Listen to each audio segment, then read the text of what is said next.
langis ng puno. Ang puno doon ay umaabot na ng kulang-kulang sa 50 peso. Kaya halos wala nang kinikita ang mga taga-Bisaya at saka sa Mindanao. Kaya doon sa ganung pananaw ay nandito tayo at ipinakikita at ipinakutukan natin sa mga galit sa mga negosyante ng Big Three.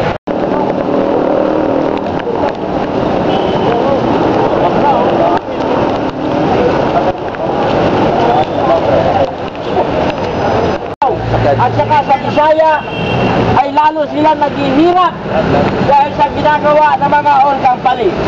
Yan po ang ginagawa ng mga ganit na tatlong kumpanya ng langis.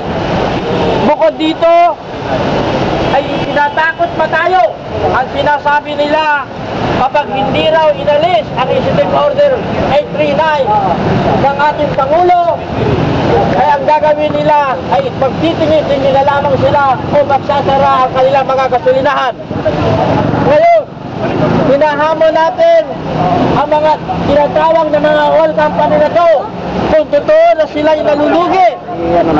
I-take over ninyo sa gobyerno at ang gobyerno ang magpapalakad ng tinatawag na oil company na yan. Yung Petron ay nagsimula yan sa taong bayan.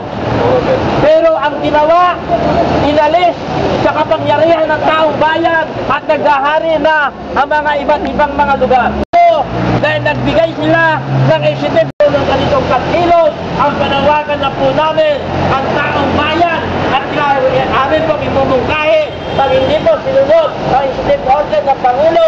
Nandiyan ang mga pananakot, nandiyan nagsasara na isa-isa ang mga kagulitan para lamang alisin ang para sa benefit ng taong bayan. Ano po ang ginagawa ninyo?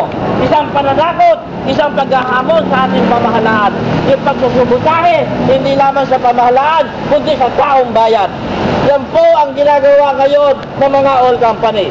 Kaya sa kanyang pananaw at sistema, hindi kami titigil sa pamamagitan ng milyon-milyon. Bakit hanggang ngayon ay nandyan pa rin kayo na nagpapasasa sa pamamagitan ng tubo? Nabawasan lamang kayo ng tubo, nagwawala na kayo. Samantalang kami na hindi pa nakakabangon ay pinahihirapan ninyo sa pamamagitan ng pagtaas ng presyo ng langis. Kaya yan sana ay imbestigahan yung tunay na inventory, ilabas at saka doon po sa tinatawag natin sa Kongreso.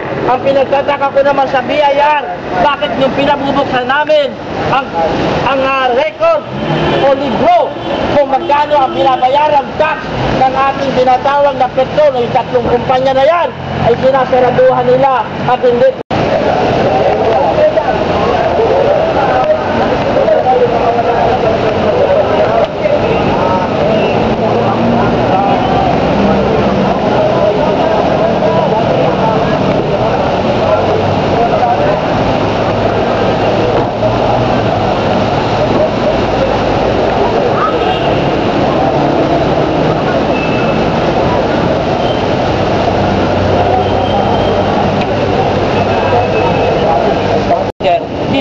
Nahahamon ang kapangyarihan ng pamahalaan. Kung totoo nalulugi yung tinatawag na oil company, kaya daghin at ibigay dito sa ating pamahalaan, kabit tayo ang mga kasiwa. Kaya ang panawagan namin ay pakita natin at nagkaroon ng tinatawag na importansya yung problema ng panitindak ng mga oil company na nagkakaroon na ng aral ang taong bayan. Ang panawagan namin, hindi lamang dapat sa Luzon ay bigay ang iyo, kundi nationwide para ipakita natin na ang lakas at pwersa ng gobyerno at ng mamamayan ay hindi ang naghahari yung tatlong kumpanya ng langis. Catherine, meron na daw po ilang mga stasyon na nagsara na o wala nang diesel, naubusan na daw. Isang pamamaraan yun ng pagsasabotahe. Dahil isang pagsasabotahe para mapwersa lamang nila na takutin ang executive order ng Pangulo at saka yung pagsuporta sa taong bayan. Kaya dito, pag ginawa po ng mga oil company yan, ay tuloy-tuloy po kami na tinatawag na susunod sa kalakaran ng benefit na ibinigay ng gobyerno. Kung kailangan ay kami na mismo ay magkakaroon ng mga sunod-sunod na mga rally o magkaroon ng strike para labanan at suportahan ng pamahalaan at i-take over sa ating pamahalaan kung totoong nalulugi sila. Okay.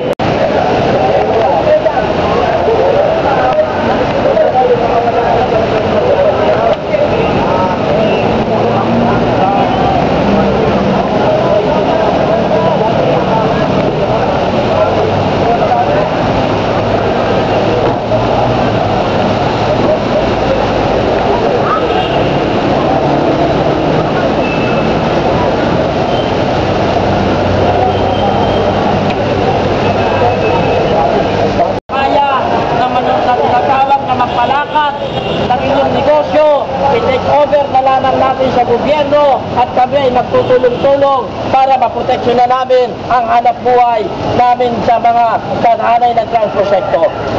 Wala po sanang takutan na sinasabi natin ay lugi kayo.